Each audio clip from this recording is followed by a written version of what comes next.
भारताच्या 76व्या प्रजासत्ताक दिनानिमित्त ध्वजारोहणाचा मुख्य शासकीय समारंभ राज्यभर एकाच वेळी म्हणजेच सकाळी 9:15 वाजता आयोजित करण्यात येणार आहे। या मुख्य शासकीय समारंभात निमंत्रितांना सहभागी होता यावे यासाठी या दिवशी सकाळी 8:30 ते 10 या दरम्यान ध्वजारोहणाचा किंवा इतर कोणताही शासकीय किंवा अर्धशासकीय समारंभ आयोजित करण्यात येऊ नये असे राजशिष्टाचार विभागामार्फत कळवण्यात आले आहे।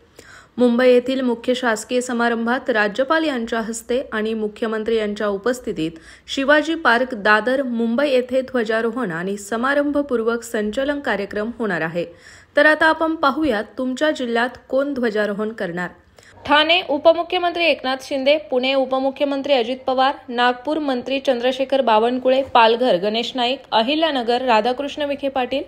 वासिम हसन मुश्रीफ, सांगली चंद्रकांत दादा पाटील, नाशिक गिरीश महाजन, जळगाव गुलाबराव पाटील, यवतमाळ संजय राठोड, मुंबई शहर मंगलप्रभात लोढा, मुंबई उपनगर ॲडव्होकेट आशिष शेलार, रत्नागिरी उदय सामंत, धुळे जयकुमार रावल, जालना पंकजा मुंडे, नांदेड अतुल सावे, चंद्रपूर अशोक उईके, बीड दत्तात्रय भरणे, रायगड आदिती तटकरे, लातूर शिवेंद्रसिंग भोसले, सातारा शंभूराज देसाई, नंदुरबार माणिकराव कोकाटे,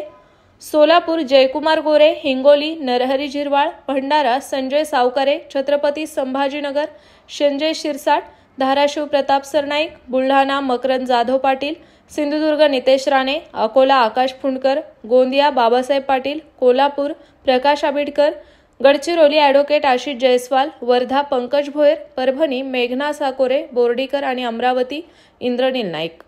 तर राष्ट्रध्वजारोहण करणारे मंत्री अथवा राज्यमंत्री काही अपरिहार्य कारणामुळे कार्यक्रमस्थळी उपस्थित राहू न शकल्यास विभागीय मुख्यालय विभागीय आयुक्तांनी आणि जिल्हा मुख्यालय जिल्हाधिकारी यांनी तसेच इतर विभागीय आणि जिल्हा मुख्यालयाच्या ठिकाणी अनुक्रमे संबंधित विभागीय आयुक्त आणि जिल्हाधिकारी ध्वजारोहण करतील। संबंधित प्रांत अधिकारी आणि तहसीलदार हे अनुक्रमे जिल्हा उपविभागीय आणि तालुका मुख्यालय ध्वजारोहण समारंभाच्या ठिकाणी शासकीय कार्यक्रमांचे अध्यक्षस्थान स्वीकारतील। राज्यात वरील दिवशी सर्व शासकीय आणि सार्वजनिक इमारतींवर, किल्ल्यांवर तसेच जिल्ह्यांमध्ये ऐतिहासिक महत्त्वाच्या ठिकाणी राष्ट्रध्वज उभारण्यात यावेत असेही कळवण्यात आले आहे। तर मंडळींनो, तुम्हाला हा व्हिडिओ आवडला असेल तर लाईक करा, शेअर करा आणि सबस्क्राईब करा।